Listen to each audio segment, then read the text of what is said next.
selamat pagi anak-anak MEMUNI kelas 4D.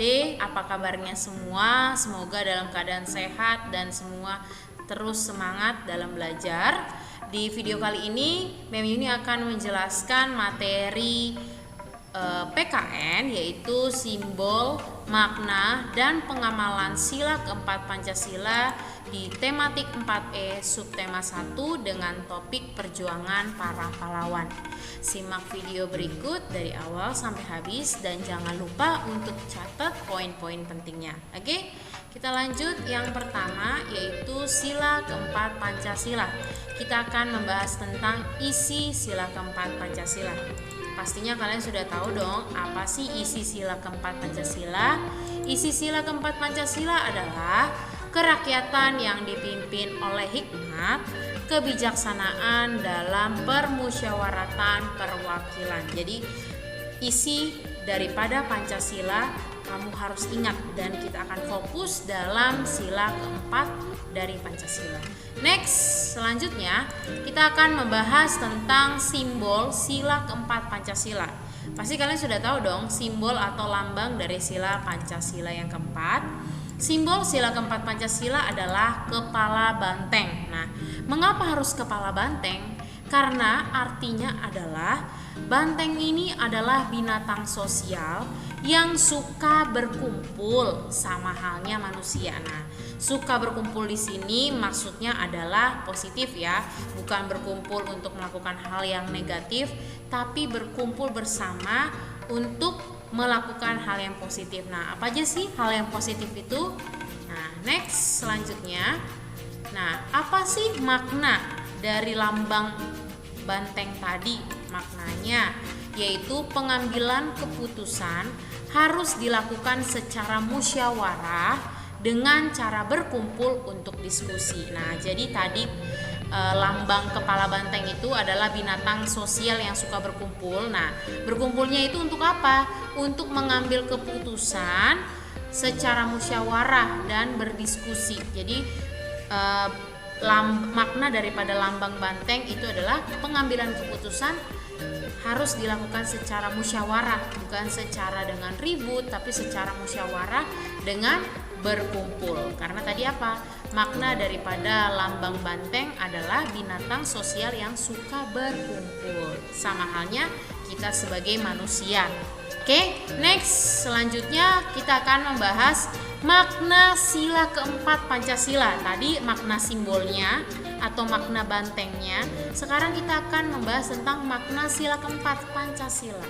Nah, apa sih itu maknanya? Yang pertama maknanya adalah untuk mengutamakan kepentingan bersama. Jadi kita mengutamakan artinya utama, berarti yang paling pertama. Kita harus mementingkan kepentingan orang lain atau kepentingan bersama daripada kepentingan pribadi kita sendiri. Oke?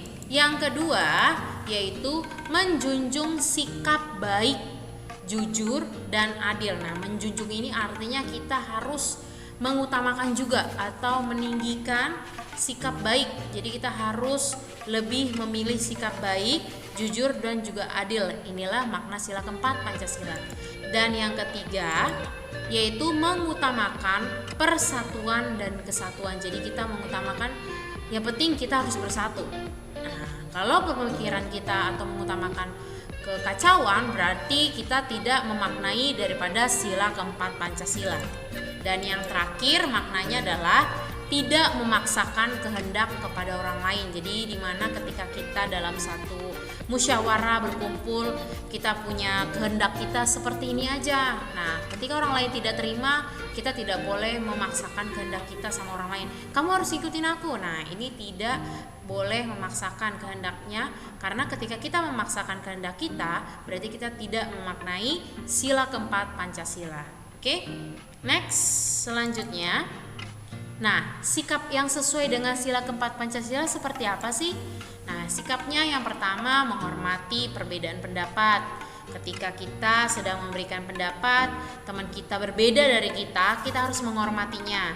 Yang kedua, mengadakan musyawarah. Nah, musyawarah ini dengan cara berdiskusi, dengan cara berkomunikasi. Bagaimana nih caranya? Jadi tidak simpang siur informasinya, tidak miskomunikasi lah kalau bahasa sekarang ini. Jadi kita harus mengadakan musyawarah supaya tidak terjadi salah komunikasi atau miscommunication ya.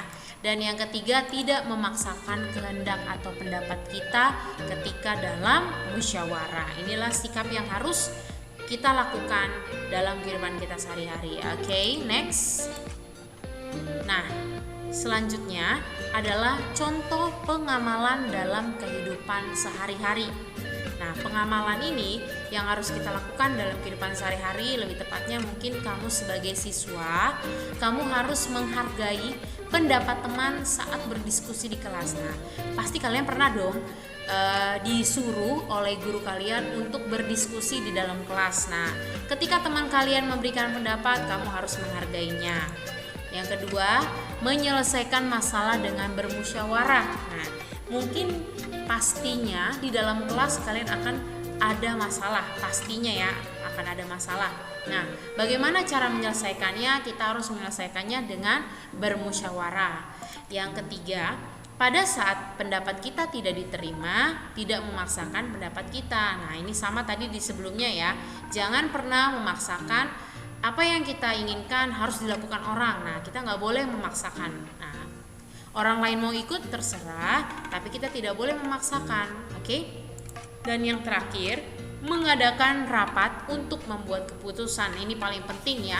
Ketika kita mau jalan-jalan, nah, tapi ada 2 destinasi atau tempat yang harus kita pilih daripada 2 itu. Kita harus pilih satu. Nah, bagaimana untuk membuat keputusan? Nah, kita harus mengadakan rapat. Jangan yang satu di sana pilih begini, yang satu di sini tidak ketemu, tidak mengadakan rapat, akhirnya kacau hasilnya. Jadi tidak jadi pergi. Nah, untuk membuat keputusan kita harus mengadakan yang namanya rapat. Oke?